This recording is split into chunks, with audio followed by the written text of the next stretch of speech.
Bueno, arrancamos en este primer bloque de Sala de Situación, leyendo, por ejemplo, un párrafo que dice: los niños tienen derecho a un sano vínculo con mamá, papá y su familia extendida luego de una separación conyugal. Obstruir ese vínculo vulnera su derecho a la identidad, a una crianza sana, cariñosa, igualitaria, equitativa y libre de violencia. Bueno, esto es una de las tantas frases, uno de los tantos sanos mensajes y una de las tantas cartas de presentación de Infancia Compartida. Y en su presentación también, por ejemplo, te dice, ¿no?, que son mamás, papás, abuelos, abuelas y familiares injustamente obstruidos en el contacto y relación con nuestros afectos más queridos.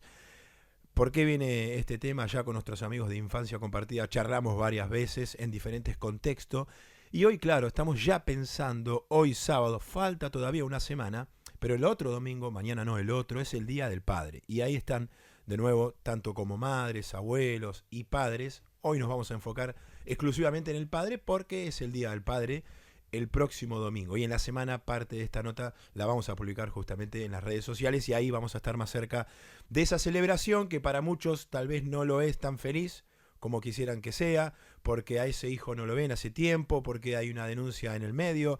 Después también podemos hablar en otro momento, seguramente, acerca de las falsas denuncias y demás, pero acá el objetivo, como siempre decimos, son los niños y los derechos que ellos tienen y que se los haga valer justamente. Y en el medio, por supuesto, está mamá, papá, pero reitero, hoy nos concentramos en papá porque justamente estamos a horas del Día del Padre, el próximo domingo. Por eso vamos a hablar con Adrián de Infancia Compartida, quien siempre nos ayuda a entender un poco más, ¿no? Nos da una mano para seguir viendo desde ese lado del derecho del niño y hoy puntualmente del padre también, obviamente, a tener un buen Día del Padre. Adrián, buenas tardes. Gracias por estar una vez más con nosotros. ¿Cómo estás, Sebastián? Un placer. Gracias a vos por brindarnos este espacio. Gracias, gracias. Bueno, habrás escuchado, me estoy anticipando bastante, pero pensando también en la semana, que vamos a tocar seguramente este tema de nuevo. Un Día del Padre para muchos, te incluyo, digo, por tu lucha también y por a qué te estás dedicando, desde Infancia Compartida también. No complejo, pero no es sencillo para muchos, no este Día del Padre, donde, por ejemplo, están peleando judicialmente, por ejemplo, entre tantas cosas, ver a sus hijos. Mira, como siempre decimos, perdón, me estoy escuchando con retorno. Con vuelta. A ver, ahora la vamos a corregir. Charlie, que está ahí con todo, nuestro operador técnico. Ahora, fíjate, si no, nos decís de nuevo, si nos escuchas mal. Ok. Eh, bueno, sigue, pero voy a intentarlo. A ver, Día del Padre. En Sí, realidad, el Día del Padre, una fecha más que simbólica, sin dudas, pero para aquel que no puede ver a su hijo o a sus hijos, el dolor es todo el año. claro, Eh, de todas maneras, Día del Padre, Navidad, Año Nuevo, Nochebuena, todo el círculo que pasa alrededor del año son fechas cuando la ausencia de sus hijos no está en la vida familiar, es un dolor que se potencia, pero en realidad es una cruz que uno lleva en su espalda durante todo el proceso hasta poder lograr la posibilidad siquiera de poder tener una videollamada que es claro. realmente muy dolorosa y que muchos padres y muchas madres y muchas familias no lo reciben. Qué bárbaro, ¿eh? Una videollamada, dijiste. Con qué poco a veces hay que conformarse que eso es mucho en una pelea y en un momento donde no ves a tu hijo. Y muchas veces los ve crecer por Facebook Claro, directamente, ni siquiera la videollamada. Entonces, por algún familiar, por algún conocido, por algún amigo te llega alguna foto que sabe justamente de tu situación, la situación familiar, y te pasa esa foto y vos decís, puta, ¿cómo creció? Perdón, ¿no? La expresión, sí, no, pero no, está bien.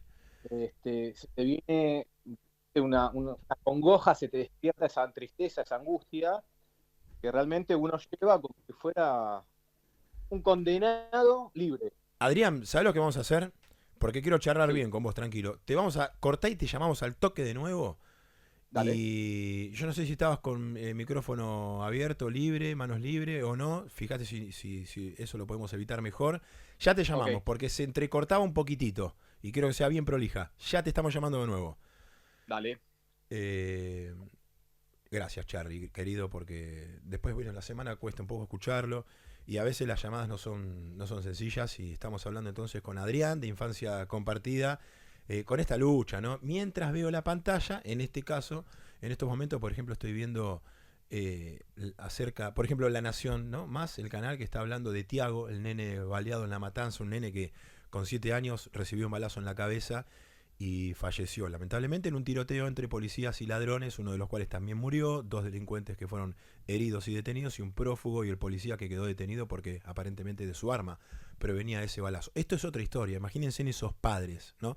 También vamos a hablar de ellos, ¿no? Los que lamentablemente sus hijos se fueron en manos de la delincuencia, una muerte violenta, y claro que por supuesto también ahora van a pasar un Día del Padre más que especial, con un desgarro seguramente en el corazón muchos de ellos, otros con un tiempo que fueron transcurriendo y superando ese día a día, pero hay algo que los une, absolutamente nada que ver con lo que veníamos hablando con Adrián, pero ese día a día, ¿no? Los 365 días del año. Adrián, ¿ahí nos escuchás bien? Sí, yo perfecto. No Perfecto, sé bueno, ustedes. buenísimo. Y entonces, claro, en un momento nos dijiste varias cosas ya. En 2 minutos de nota, que son todos los días, que claro, por supuesto es muy simbólico el Día del Padre, pero es todos los días esta cruz, que no solo a veces nos conformamos con una videollamada, sino que un título que tiraste, vemos crecer a nuestros hijos por Facebook, ¿no? Algunos.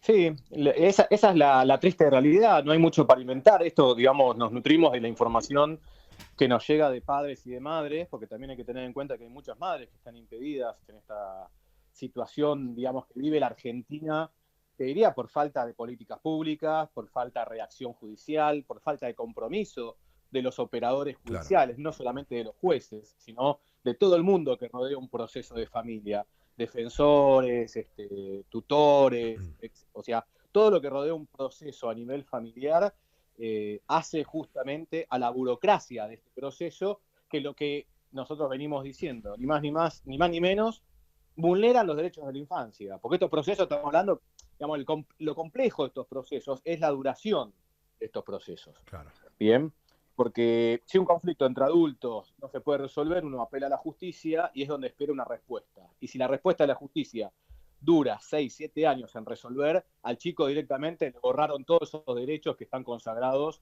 en los distintos tratados, constituciones, códigos y toda la normativa vigente que hoy tiene todo el ordenamiento jurídico argentino, ¿verdad? Ajá, y si yo te tengo que preguntar de todas las patas que conforman este lamentable sistema que da esto, ¿no? Los tiempos eternos, eh, ¿cuál es la que está muy, muy atrás? Ya hablando de las figuras, tenés, porque uno tiene en una denuncia, tenés un juzgado, ¿no? Tenés un juez o una jueza, tenés un defensor del niño, del menor, tenés los abogados, ¿no? Los abogados de las Sí, partes, el abogado de ella, de él, de ambos.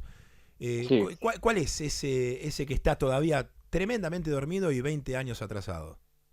Mira, acá lo que sucede, en principio hay que empezar por la génesis. Se Ajá, generó un sistema de denuncia, sí, de denuncias, como si fuera una fábrica industrial en la OBD, que es la Oficina de Violencia Doméstica, y claro, todas las distintas oficinas donde ingresan las denuncias, aproximadamente entran unas 10 o 12 mil denuncias año. ¿Está bien? sí, Y eso ingresa como si fuese una fábrica industrial de procesar denuncias. Pero ¿qué pasa? Me lo dijo una jueza esto. Los procesos de familia se resuelven en forma artesanal. O sea, caso por caso, expediente por expediente, detalle por detalle. claro. Por un lado, creamos un sistema gigante de fabricar denuncias y por otro lado, seguimos con el mismo sistema de cómo se resuelven. Ahora, para mí, habría que cambiar todo el sistema desde el comienzo. Ujú, Vos fijate que hace poquito, en la OBD, cuando alguien va a denunciar, te toman la denuncia y al mes te vuelven a llamar para ratificar esa denuncia. claro. La pregunta es, ¿cuál es el motivo? ¿Por qué? Porque se están empezando a dar cuenta que muchas de estas denuncias son falsas o son potenciadas inclusive por consejo del abogado de parte. Ujú, ¿Qué quiere decir? Que el Estado está empezando a reconocer un grave problema, que creo que es un poco este cáncer que hizo metástasis en cuestiones de familia, que tiene que ver con la denuncia falsa, que es lo que hoy se está debatiendo, gracias a Dios, en el Senado de la Nación, para empezar a tipificar con una pena bien punible aquel o aquella persona que se anima a ir por el camino del mal haciendo una denuncia falsa demoliéndole los derechos a la infancia, ¿no? En ese sentido, porque no es en contra del otro progenitor. Estamos de acuerdo que esta denuncia falsa va en contra directamente de la infancia. Claro, y vos ves entonces bien esta herramienta de la distancia que hay, el tiempo que transcurre entre la denuncia original, la primaria, y la ratificación. Eso es una especie de filtro que puede hacer la justicia y ese denunciante tiene que ir de nuevo si realmente ocurrió lo que pasó, ¿no? Yo creo que es un comienzo, Ajá. digamos, no es la solución de nada, pero es un comienzo de empezar a observar, porque ahí sacamos estadísticas, ¿no? ¿Cuántas de esas denuncias que luego son rectificadas o ratificadas, digamos, empezar a sacar estadísticas a ver qué pasa, qué está pasando, ¿Tenés, ¿no? Adrián? Recién me diste un número. Mientras te pregunto que me repitas, te digo, te pido por Mm, favor, la cantidad de denuncias que se reciben en la OBD y mm. si hay una estadística más o menos clara hoy por hoy de todas esas denuncias, cuántas terminan ratificándose o cuántas se descubren que son falsas. Mira, en realidad el porcentaje de denuncias falsas hoy, porque hay una manipulación desde nuestra mirada y nuestro estudio, conforme a cuál es el resultado de estas denuncias. La mayoría, tengamos en cuenta esto, mira, denuncias por así, abuso sexual infantil, conforman en el universo de las denuncias en familia más o menos, que podría ser generoso, entre el 8 y el 10%. El Ajá. otro es por, digamos, violencia. Puede ser física, económica, psicológica, amenazas, etcétera. De ese 90%, te diría que el 80% terminan archivadas o sobreseídas por falta de mérito. Claro. ¿Está bien? Sí, y Ahora, sí, sí, esas 80% no terminan concluyéndose en denuncias falsas o no falsas. Terminan archivadas, terminan en el éter, en el limbo. claro. Entonces, el tema es de qué manera encaramos las estadísticas, qué nos estamos preguntando para tener un resultado en cuanto a la estadística y cuál es el impacto que recibe la infancia, porque después de tantos años de proceso, el chico cuando, o la infancia cuando va a la revinculación en el periodo procesal que le toque, Sí. está encontrándose con un total desconocido que no generó ningún vínculo afectivo. Y esto es lo que se pelea en tribunales, justamente el tiempo. El tiempo es lo más valioso que un padre tiene o una madre para poder vincularse y generar un vínculo afectivo con su hijo. No es la partida de nacimiento que te nombran padre y listo, y soy padre a pesar de cualquier circunstancia. ¿Me explico? Sí, volvé a ese punto, retrocedé a esa frase que dijiste donde uno establece, o sea, estás tratando de revincular con alguien desconocido, dijiste algo así, y eso es tremendo. Exactamente.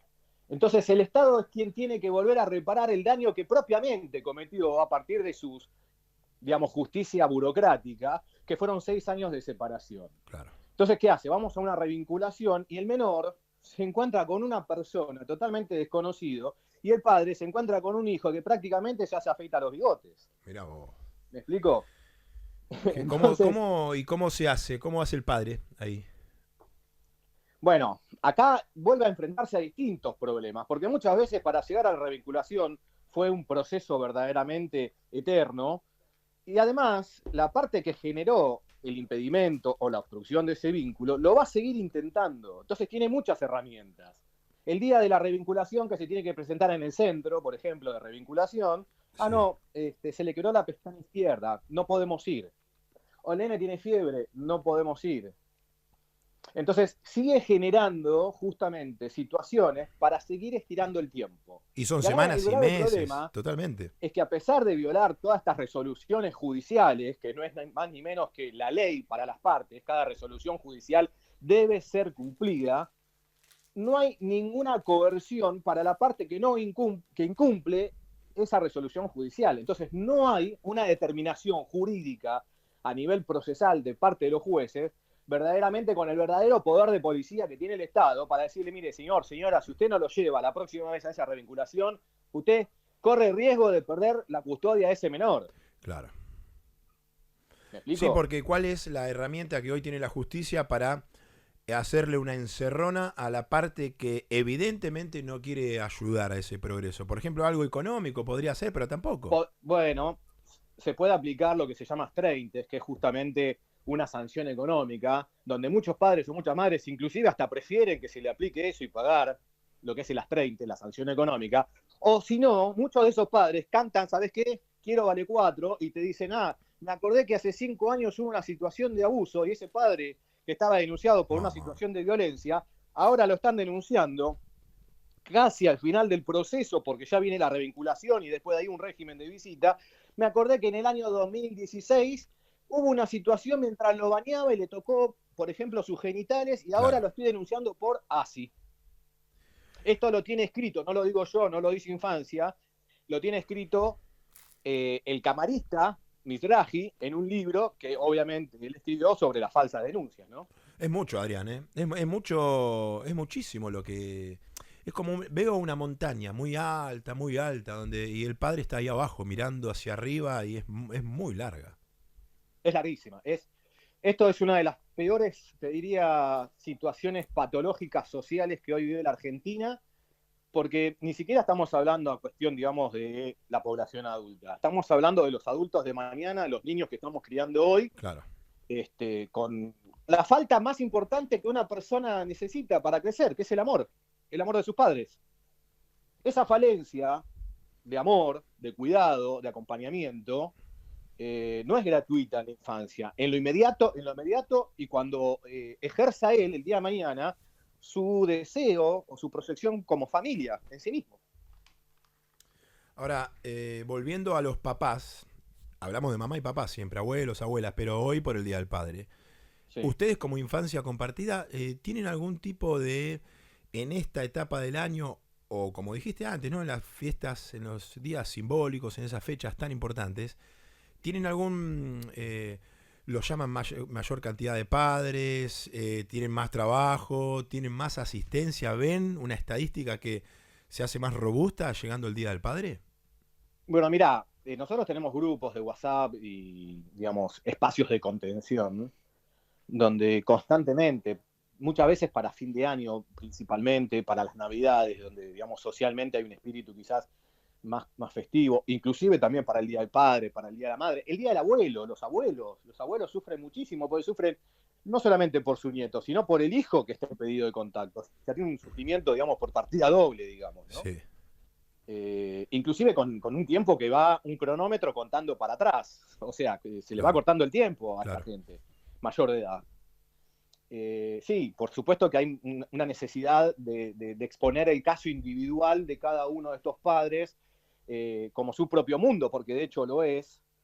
La realidad es que si un Estado no tiene capacidad para poder acompañar y contener todo este gran flagelo que existe hoy a nivel social, una sociedad que no recibe ninguna subvención, ningún subsidio, absolutamente, digamos, a pulmón y abrazo partido, tiene mucho menos recursos como para poder brindar una solución eficaz, efectiva y de forma definitiva. Claro. Simplemente es un paliativo, es un analgésico entre tanto dolor, ¿no? ¿Qué cosa, Adrián? Y no le importa a nadie lo que te pasa a vos, ¿eh? Eso es tremendo. Porque un robo de motochorros, y, viste, te puede pasar.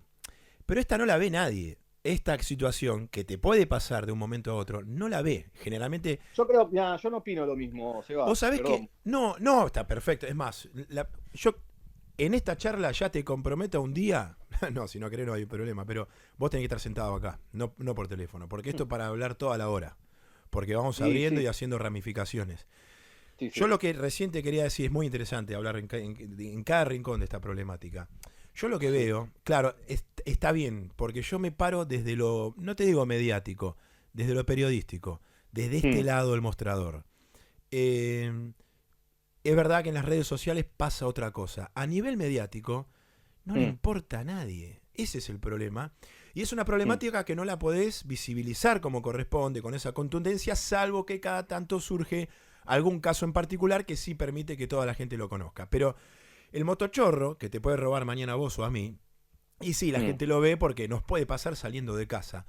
El tema de la falsa denuncia, no ver a un hijo, hay gente que... mm, yo estoy convencido de esto, que hay gente que no la ve esa, pero sí, también, imagínate yo, sé que hay muchísima gente que está, que vos levantás la alfombra, levantás la piedra y sale una gran mm. cantidad de gente que está sufriendo lo mismo. De hecho, Mirá, a mí me sorprende la cantidad de gente que sufre esto. Pero Sí. en general, los medios y los que manejan la comunicación y demás no lo ven, no les interesa en realidad. Mirá, yo te doy mi mirada, que tampoco tiene que ser concluyente, ni mucho menos. En realidad, hay un grave problema a nivel social que es la falta de empatía, y Sí, esto a mí no me va a pasar. sí. No sé si vos te acordás que hace un tiempo Zipe Linkowski comentaba, estaban tocando mi puerta, pero como yo no era negro no les abrí, Qué bárbaro. y después me tocaron el timbre, pero como no era judío no les abrí, y un día me entraron a mi casa. Bueno, de todas maneras, la falta de empatía a nivel social hace que de repente esto uno crea que nunca le va a suceder hasta que te toquen la puerta. Claro. ¿Está bien? Pero también si vos le preguntás a cada uno de estas personas con la cual uno se relaciona, cuando no le toca en forma directa, le toca en forma indirecta, o algún vecino, o algún familiar, o algún tercero, pero todos conocemos, y esto Sí, me juego 100%, algún padre, alguna madre que está luchando hace años para poder revincularse nuevamente con su hijo, sus hijos o su hija. coincido Y con después vos. también, Sí, estadísticamente tenés lamentablemente, eso. corre o subyace una frase, y si no puede ver a su hijo, por algo será. Uf, terrible esa. Y la verdad que esa pregunta del por algo será, yo no me quiero remitir ni pegar bajo en Argentina, pero tenemos memoria, ¿no? Sí, Algo sí. habrá hecho, Sí, sí, sí, sí. ¿viste? Entonces es verdaderamente lugares muy oscuros donde uno se mete en el inconsciente colectivo, y te puedo asegurar que ese algo habrán hecho, ¿viste? O por algo, no sé, le estará sucediendo. Es muy difícil, y justamente es una batalla muy dura donde un individuo tiene que luchar contra un sistema que ya lo está Sí, sí, sí, juzgando sí, sí. antes de que termine el proceso. ¿Y por qué te digo juzgando? Porque lo primero que se hace es desvincular al niño. Entonces el padre o ese niño, nosotros ponemos más foco en el niño, hoy estamos hablando del Día del Padre, pero ya está cumpliendo una sentencia antes de que el proceso termine o que lo determinen culpable. ¿Por qué? Porque el daño ya está creado, porque la desvinculación está generada, y porque vos dijiste en el preámbulo de esta charla, cuando estabas presentando la nota, donde más se vulneran los derechos consagrados en el Tratado Internacional, donde después se viene la Ley 26061, es en su verdadera identidad. Y ese niño, separado de su padre o de su madre durante tanto tiempo, lo primero que pierde es su verdadera identidad, porque esa identidad, a mí no me lo va a sacar nadie de la cabeza, está formada en la conjunción perfecta entre la formación de su, digamos, estructura psicológica y su salud mental, física, justamente por esa alquimia perfecta entre papá y mamá y Claro, toda la familia extendida de ambos padres. claro. Adrián, pongo rec y en 30 segundos, o con el tiempo que quieras, pero breve, porque en la semana lo vamos a publicar, te pregunto, ¿qué le decís a aquel padre que está impedido de ver a su hijo o a sus hijos en esta fecha tan especial? Mira, yo lo que le voy a decir a ese papá, me voy a poner como ejemplo y en forma autorreferencial, aunque no me guste. Yo hoy gozo de los cuidados compartidos con mi hija, volví a restablecer el vínculo, tengo una familia sumamente, digamos, bien compacta, formada, nos disfrutamos, nos vamos de vacaciones. Lo único que le puedo dejar y lo que más me interesa es un mensaje esperanzador, que nunca deje de trabajar, que nunca deje de luchar, porque existen los finales felices, yo soy prueba viviente de eso, si se quiere, y trabajamos como para que eso vuelva a suceder y se vuelva a replicar en muchos padres y en muchos niños principalmente. Así que le doy un mensaje esperanzador, que no baje los brazos, que no se dé por vencido y que siga trabajando en lo individual y que siga apoyando en lo social. Grande, Adrián, como siempre, muchísimas gracias. Algún día nos vamos a encontrar acá directamente en el estudio para charlar bien profundo como lo hicimos recién por un ratito. Te mandamos un fuerte abrazo y obviamente para el próximo domingo, feliz Día del Padre. Bueno, déjame saludarte también anticipadamente a vos, que tengas un excelente Día del Padre con toda tu familia y con todas las personas que vos amás. Grande, Adrián, abrazo. Un abrazo grande, saludos a la audiencia. Chau, chau. Adrián, con su visión, obviamente desde infancia compartida, su realidad, la realidad, cómo nos aclara varios puntos de la cuestión judicial, y bueno, ya lo repasamos en la semana, lo vamos a seguir poniendo esto en las redes sociales. Es muy importante seguir analizando todo esto, la tenencia, la problemática judicial en cuanto a la falsa denuncia, una denuncia real, que después hay que resolver, pero que lleva su tiempo. Adrián, infancia compartida. Sexta temporada, Sala de Situación. Espacio publicitario.